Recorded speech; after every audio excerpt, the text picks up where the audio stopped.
ETF index mutual funds నేర్చుకుని stock మార్కెట్లో రాణించాలనుకుంటున్నారా? వెంటనే ఈ నెంబర్కి కాల్ చేయండి.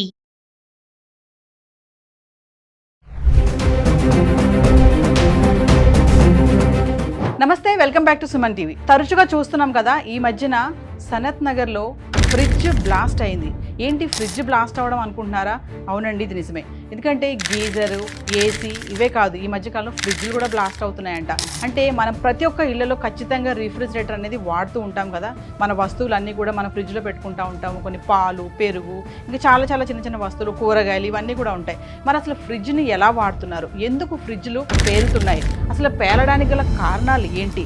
మన ఫ్రిడ్జ్ని మనము ఎప్పటికెప్పుడు సర్వీస్ చేయించుకుంటున్నాం. చాలామంది ఇళ్లలో ఏంటంటే ఎప్పటి నుంచో వాడుతూనే ఉంటారు ఫ్రిడ్జ్. దాన్ని అసలు కేర్ తీసుకోరు, ఎలా ఉంది, పనిచేస్తుందా లేదని కూడా గమనించుకోరు. ఇంకొకటి ఏంటంటే నిండా పెట్టేస్తారు సామాన్లు దాంట్లో. అసలు అలా పెట్టడం ఎంతవరకు కరెక్ట్? మరి ఇవన్నీ కూడా మీకు తెలియాలి కదా. సో ఈరోజు నేను మీ అందరికీ కూడా ఫ్రిడ్జ్ డెమో చూపించడానికి అయితే వచ్చేసాను. ఏంటంటే ఫ్రిడ్జ్ని ఎలా వాడుతున్నాము, అసలు ఫ్రిడ్జ్లో మనం ఎలాంటి వస్తువులు పెట్టుకోవచ్చు, ఫ్రిడ్జ్ని అసలు ఎక్కడ పెట్టాలి, మరి ఎటైనా మనం వెళ్తున్నప్పుడు ఫ్రిడ్జ్ ఆఫ్ చేసుకుంటున్నామా, డోర్స్ ఓపెన్ చేసి పెడుతున్నామా లేదా, ఇవన్నీ కూడా మరింత సమాచారం అందించడానికి మనతో పాటు ఉన్నారు టెక్నీషియన్ మణికంఠ గారు. మరి సార్తో మాట్లాడదాము. జాగ్రత్తలు ఏంటి ఇవన్నీ కూడా తెలుసుకోండి. ఈ వీడియో ఎక్కడ పాజ్ చేయదు, స్టార్టింగ్ నుంచి ఎండింగ్ వరకు చూడండి. నమస్తే మణికంఠ గారు. నమస్తే మేడం. మణికంఠ గారు, మరి నాకు ఒకసారి ఈరోజు ఫ్రిడ్జ్ డెమో కావాలి. రీసెంట్గా మనకి సనత్ నగర్లో చూసుకుంటే ఫ్రిడ్జ్ బ్లాస్ట్ అయింది. ఎటువంటి ప్రాణ నష్టం అయితే జరగలేదు. అక్కడ ఉన్నటువంటి ఆ బాబు ఎవరైతే ఉన్నాడో తెలివిగా దాన్ని వాళ్ళ మదర్కి ఇన్ఫార్మ్ చేయడం, బయటకు వచ్చేసేయడము, సో పెద్ద ప్రమాదం అయితే జరగలేదు. కానీ ఇప్పుడు చాలా మందికి భయం వేస్తుంది, ఫ్రిడ్జ్ కూడా పేలుతుందా అని చెప్పేసి. అంటే మామూలుగా ఫ్రిడ్జ్ సరిగా వాడకపోతే ఏమైనా ప్రమాదాలు అంటారు, కానీ పేలడం వరకు వెళ్తుందా అంటే మాకు ఒకసారి వివరంగా ఈరోజు ఫ్రిడ్జ్ ఎందుకు బ్లాస్ట్ అవుతుంది, ఫ్రిడ్జ్ని ఎలా వాడాలి, కొంచెం జాగ్రత్తలు ఒకసారి. అలాగే మేడం. రిఫ్రిజిరేటర్ పేలే సందర్భాలు చాలా తక్కువ మేడం, కానీ కాలిపోయిన సందర్భాలు అయితే చాలా ఉన్నాయి మేడం. ఎందుకంటే పవర్ షార్ట్ సర్క్యూట్ వల్ల ఫ్రిడ్జ్లు కాలిపోయిన సందర్భాలు చాలా ఉన్నాయి. అదేవిధంగా కంప్రెసర్ ఓవర్లోడ్ అయినప్పుడు కూడా ఇది ఎలక్ట్రికల్ పార్ట్స్ ఏదైతే ఉన్నాయో అవి షార్ట్ సర్క్యూట్ వల్ల కాలిపోవడం జరుగుతుంది. అయితే మణికంఠ గారు, ఇప్పుడు చాలా మందికి వచ్చినటువంటి డౌట్ ఏంటంటే ఫ్రిడ్జ్లు కూడా పేలుతున్నాయి అంటే ఎలాంటి జాగ్రత్తలు తీసుకోవాలి? మామూలుగా ఇంట్లో మనం ఫ్రిడ్జ్ పెట్టామనుకోండి, కొంతమంది వాల్కి క్లోజ్గా పెట్టేస్తారు, కొంతమంది డిస్టెన్స్ పెడతారు అక్కడ. కానీ మళ్ళీ కమింగ్ టు ఫ్రిడ్జ్ ఇన్సైడ్, ఇంకా లోపల చూసుకుంటే మనము అసలు ఫ్రిడ్జ్లో ఇప్పుడు లోపల ఎలాంటి వస్తువులు ఎలా పెట్టుకోవాలి ఏంటి? కొంతమంది నిండా పెట్టేస్తారు, ఇంకా అసలు ప్లేసే ఉండదన్నమాట. అలా పెట్టడం ఎంతవరకు కరెక్ట్? ఒక్కసారి మాకు అది. లేదు మేడం, ఈ ఫ్రిడ్జ్ వచ్చి వెనక కనీసం ఒక 6 ఇంచెస్ అయితే కూడా గ్యాప్ కంపల్సరీ ఉండాలి. ఎందుకంటే వెనక సైడ్ రేడియేటర్ ఉంటుంది, అది కూడా హీట్ అవ్వడం జరుగుతుంది. ఆ హీట్ అవ్వడం వల్ల హీటు ఎయిర్ తగిలి ఫ్రీ అయిపోవడం జరుగుతూ ఉండాలి. ఎయిర్ సర్క్యులేషన్ అనేది కంపల్సరీ కాబట్టి మినిమం 6 ఇంచెస్ గ్యాప్ అయితే కంపల్సరీ మెయింటైన్ చేయాలి. అదేవిధంగా ఫ్రిడ్జ్ మొత్తం నింపకూడదు. ఇక్కడ ఐస్ కట్టింది కదా అని ఫ్రీజర్ బాక్స్ అంటారు దీన్ని. ఫ్రీజర్ బాక్స్ని ఐస్ కట్టింది అంటే ఐస్ కడితే కనుక ఈ డీఫ్రాస్ట్ చేస్తే కనుక ఐస్ అంతా కరిగిపోవడం జరుగుతుంది. చాలామంది ఏంటంటే అది అయింది కదా అని చాకు పెట్టి, స్పూన్ పెట్టి దాన్ని కొడతారు గట్టిగా, రాదు అది వాళ్ళకి. అలా చేయడం ఎంతవరకు కరెక్ట్ అంటారు? ఫ్రీజర్ బాక్స్ అంటారు దీన్ని. ఈ ఫ్రీజర్ బాక్స్ వచ్చి ఐస్ కట్టడం జరుగుతుంది. ఐస్ కట్టడం గురించి ఇక్కడ ఓన్లీ డీఫ్రాస్ట్ చేస్తే సరిపోతుంది. ఈ బటన్ ప్రెస్ చేస్తే దానికి అదే ఐస్ కరిగిన తర్వాత మళ్ళీ రిలీజ్ అయిపోయి మళ్ళీ రీవర్కింగ్ జరుగుద్ది. కానీ ఏం చేస్తారంటే ఈ ఐస్ అంతా పోవాలనే ఉద్దేశంలో స్క్రూ డ్రైవర్ కానీ నైఫ్ కానీ ఉపయోగించి ఈ ఐస్ని తీయడానికి ప్రయత్నం చేసినప్పుడు ఆటోమేటిక్గా కింద అల్యూమినియం లేయర్ చాలా పలసగా ఉంటుంది, అది కూడా పైపులతో నిండి ఉంటుంది అనమాట. గ్యాస్ సర్క్యులేషన్ అవుద్ది. ఇవి ఫ్రిడ్జ్లోని అట్మాస్ఫియర్ని కూల్ చేయడానికి రిఫ్రిజరెంట్ ఫిలప్ చేయడం జరుగుతుంది.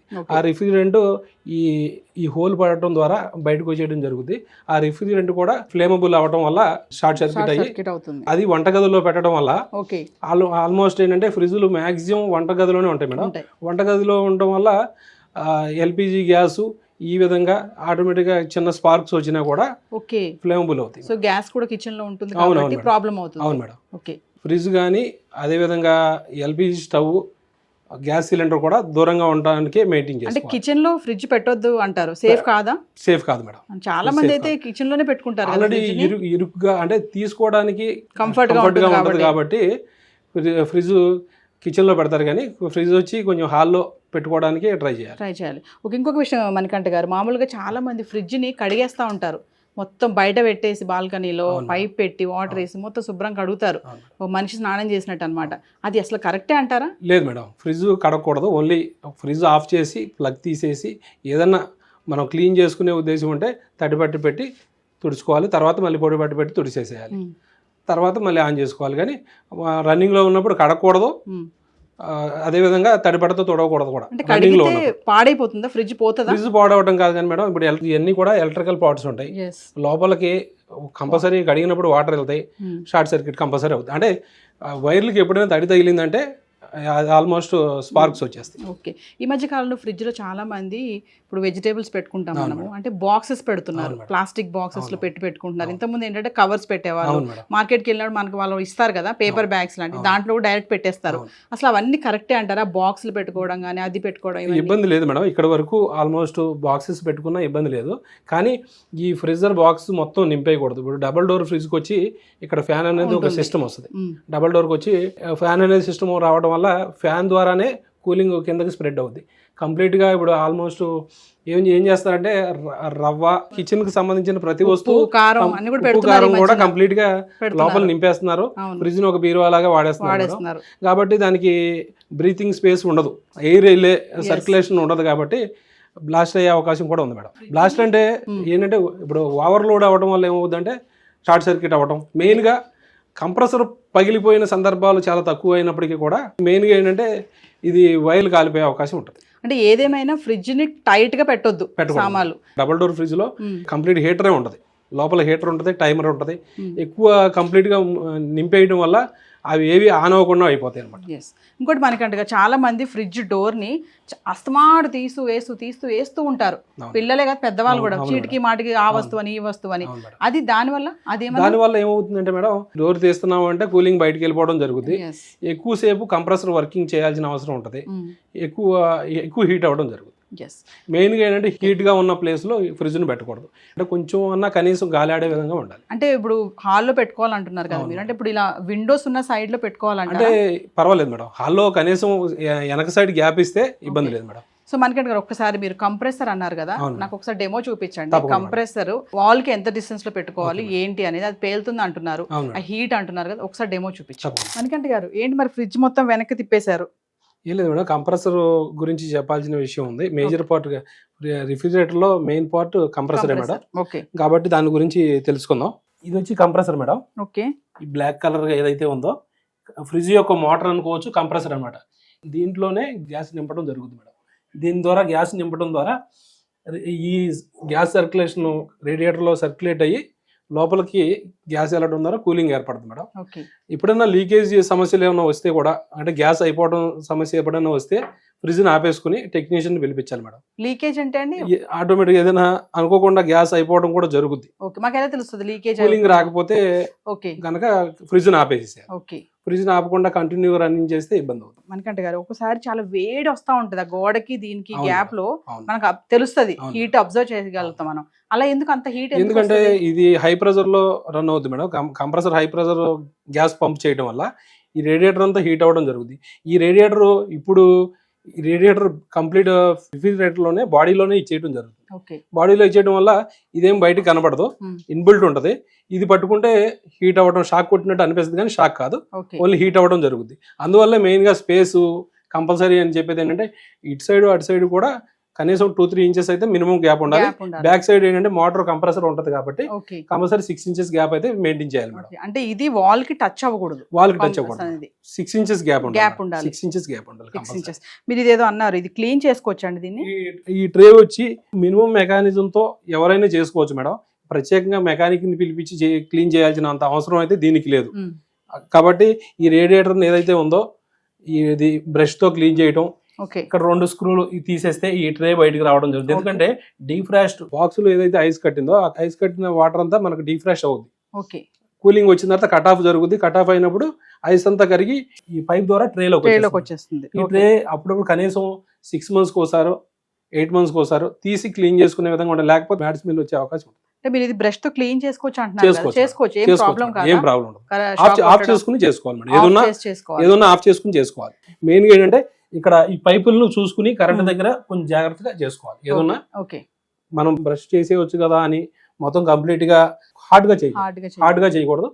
సింపుల్ గా చేస్తే నీట్ గా క్లీన్ అయిపోతుంది. ఇంకో విషయం ఏంటంటే చాలా మంది ఊర్లు వెళ్ళేటప్పుడు ఇక ఒక 10 రోజులైనా వెళ్తున్నామంటే ఉన్న సామాన్లన్నీ ఫ్రిడ్జ్ లో పెట్టేసుకొని అవును. మామూలుగా పిండ్లు కానీ అవును ఉప్పులు మేడం. కానీ కారం కానీ అవును. ఫ్రిడ్జ్ లో పెట్టేసి టైట్ గా నొక్కేసి వెళ్ళిపోతారు. అవును. ఫ్రిడ్జ్ కూడా ఆఫ్ చేయరు. అవును. అంటే అసలు ఫ్రిడ్జ్ మామూలుగా మనం 10 రోజులు కానీ 5 రోజులు కానీ ఊరు వెళ్తున్నామంటే ఫ్రిడ్జ్ ఆఫ్ చేసుకోవాలంటారా? ఆఫ్ చేసుకుంటే మంచిది మేడం. ఎందుకంటే మనం లేనప్పుడు ఇంట్లో ఏం జరుగుతుందో తెలియదు. ఏదైనా ఎలక్ట్రానిక్ వస్తువు ఏది వాడినా కూడా మనం లేనప్పుడు ఆఫ్ చేసుకుని వెళ్ళటమే సేఫ్ మేడం. లేకపోతే ఇప్పుడు దీంట్లో ఉండేది చాలా మినిమం సంబంధించిన వస్తువులే ఉంటాయి. Yes. అవి మరీ కాస్ట్లీ వస్తువులు అయితే లోపల ఏం పెట్టం. ఉమ్. కాబట్టి తీసి బయట పెట్టి డోర్ కూడా ఓపెన్ చేసి వెళ్ళాలి మేడం. ఓపెన్ చేసి ఓపెన్ పెట్టాలి. చేసి పెట్టాలి. డోర్ ఓపెన్ చేసి పెట్టడం వల్ల ఏంటంటే స్మెల్ రాదు. మామూలుగా ఫ్రిడ్జ్ షాక్ ఎప్పుడు కొడుతుంది? ఏ ప్రాబ్లం వస్తే షాక్ ఇస్తుంది? ఎర్తింగ్ లేకపోవడం వల్ల షాక్ కొట్టడం. Earthing must earthing compulsory. Fridge కి కంపల్సరీ ఎర్తింగ్ అవసరం. ఎందుకంటే ఏసీలు అంటే కనీసం పైన ఉంటాయి కానీ అవును. ఫ్రిడ్జ్ మనం పట్టుకోవడమే ఫ్రీజర్ బాక్స్ లో చేయి పెట్టడం జరుగుతుంది. Yes. కాబట్టి మనం అందులో కిచెన్ లో ఉంటాం, తడిగాళ్లతో రావడం, పట్టుకోవడం షాక్ కంపల్సరీ కొట్టడం. ఇంకో విషయం చాలా సార్లు ఫ్రిడ్జ్ మనకి ఏమీ అలారం ఉండదు, ఉమ్. ఏం సిగ్నల్స్ ఇవ్వదు కాబట్టి అవును. మన రీసెంట్ గా సనత్ నగర్ లో జరిగినట్టుగా అవును. బ్లాస్ట్ జరిగింది. అవును మేడం. అంటే రేర్ గా ఫ్రిడ్జ్ బ్లాస్ట్ అవడం అంటే ఇప్పుడు మనం వినలేదు. అవును మేడం. సో ఇప్పుడు జరిగింది కాబట్టి చాలా మందికి భయం వేస్తుంది. అవును ఫ్రిడ్జ్ కూడా పేలుతుందా అంటే ఇలా ఎలాంటి జాగ్రత్తలు తీసుకోవాలనేది ఒక్కసారి ఫైనల్ గా మా వ్యూవర్స్ కి అంటే ఎలాంటి జాగ్రత్తలు తీసుకోవాలి ఒకసారి? ఫ్రిడ్జ్ బ్లాస్ట్ అయిన సందర్భాలు చాలా రేర్ అయినప్పటికీ కూడా ఒకసారి జరిగిందంటే అది జరిగే అవకాశం ఉంది కాబట్టి కంపల్సరీ మనం ఫ్రిడ్జ్ను కూడా ఏ వస్తువులైనా జాగ్రత్తగానే మెయింటైన్ చేయాలి. ఏ ప్రాబ్లం ఉన్నా టెక్నీషియన్ పిలిపించి చేయించుకోవాలి. ఏది ఫ్రిడ్జ్లో ప్రాబ్లం ఉన్నప్పుడు. ఫ్రిడ్జ్ ప్రాబ్లం లేనప్పుడు ఏది వర్షాలు పడినప్పుడు కావచ్చు, అదేవిధంగా గాలివాన వచ్చినప్పుడు స్విచ్ ఆఫ్ చేసి ప్లగ్ తీసేసేయటం మంచిది. తర్వాత మళ్ళీ ఆన్ చేసుకోవచ్చు. అంతేగాని అలా పెట్టేయటం వల్ల ఏంటంటే పవర్ ఎక్కువ రావడం వల్ల కాలిపోయే సందర్భాలు ఉంటాయి. స్టెబిలైజర్ కూడా కంపల్సరీ రిక్వైర్డ్ ఉంటుంది కంపల్సరీ. మరొకసారి డిస్టెన్స్ ఎంత పెట్టాలంటున్నారు వాల్ కి ఫ్రిడ్జ్ కి? Refrigerator back side minimum 6 inches maintain చేయాలి గ్యాప్. మరి ఇంకొకటి అండి, ముఖ్యంగా ఏంటంటే ఫ్రిడ్జ్ ని కిచెన్ లో పెట్టొద్దు అని అంటున్నారు. నాకు ఇప్పుడు అవును. కొత్తగా అనిపిస్తుంది. అవును. చాలా మంది ఫ్రిడ్జ్ ని కిచెన్ లోనే పెడతారు. మరి దానివల్ల ఎల్పిజి గ్యాస్ ఉంటుంది కాబట్టి ప్రాబ్లం అంటున్నారు. అదొక్కసారి మా వ్యూవర్స్. స్పేస్ ఎక్కువ ఉంటే కిచెన్ లో పెట్టుకోవచ్చు మేడం. స్పేస్ ఇరికిచ్చి కంప్లీట్ గా ఫ్రిడ్జ్ ని టైట్ గా పెట్టకూడదు. స్పేస్ ఎక్కువ ఉంటే పర్వాలేదు. అది ఎల్పిజికి దీనికి మినిమం డిస్టెన్స్ కూడా ఉండాలి. అందువల్ల లేదు అంటే అవకాశం ఉంటే దూరంగా పెట్టడానికే ట్రై చేయాలి. మణికంఠ గారు ఒక్కసారి ప్లగ్ బాక్స్ గురించి మాట్లాడారు కదా, అది కూడా చెప్పండి. అదేదో మీరు వోల్టేజ్ చెప్తున్నారు కదా, అదొకసారి. ప్లగ్ బాక్స్ వచ్చి మల్టీ ప్లగ్స్ లో పెట్టకూడదు మేడం. దీనికంటూ సపరేట్ ప్లగ్ ని అరేంజ్ చేసుకుని పెట్టుకోవాలి. లేదంటే 4 రకాలుగా ఉన్న ప్లగ్లో పెట్టేసి ఏమవుతుందంటే వేరే వేరే లోడ్ వేయటం వల్ల ప్లగ్ బాక్స్ కాలిపోయే అవకాశం ఉంటుంది. ఫ్రిడ్జ్ ప్రాబ్లం వస్తుంది. డైరెక్ట్ మనం బోర్డ్ కి పెట్టుకోవచ్చా, మామూలు స్టెబిలైజర్ పెట్టాలా ఫ్రిడ్జ్? స్టెబిలైజర్ ఉండటమే మంచిది మేడం. ఎందుకంటే ఇప్పుడు వచ్చే అన్ని ఇన్వర్టర్ సంబంధించిన ఫ్రిడ్జ్ లో వస్తుంది. పీసీబీ బోర్డు ఏంటంటే తొందరగా ఖరాబ్ అవ్వడం జరుగుతుంది. పవర్ ఎక్కువ తక్కువ ఏదైనా వచ్చిందంటే అదే షార్ట్ సర్క్యూట్ అవుతుంది. కాబట్టి స్టెబిలైజర్ కంపల్సరీ పెట్టుకుంటేనే మంచిది మేడం. మామూలుగా పవర్ పోయినప్పుడు ఇన్వర్టర్ ఆన్ చేస్తారు కదా, ఇన్వర్టర్ అన్నారు కదా, ఫ్రిడ్జ్ కూడా ఆన్ చేసుకోవచ్చా? అది లేదు మేడం. అంటే ఇన్వర్టర్ వేరు, ఇన్వర్టర్ టెక్నాలజీ వేరు మేడం. ఇప్పుడు వచ్చే ఫ్రిడ్జ్లు అన్ని కూడా ఫ్రిడ్జ్లు కావచ్చు, ఏసీలు కావచ్చు, అన్ని ఇన్వర్టర్ టెక్నాలజీ మీద పీసీబీ బోర్డు మీద రన్ అవ్వడం జరుగుతుంది. థ్యాంక్ యూ మణికంఠ గారు. సో వ్యూవర్స్ చూసారు కదా, మరి మణికంఠ గారు చాలా క్లియర్గా ఎక్స్ప్లెయిన్ చేశారు. మరి మీరు కూడా ఫ్రిడ్జ్ని ఇలాగే వాడుతున్నారా?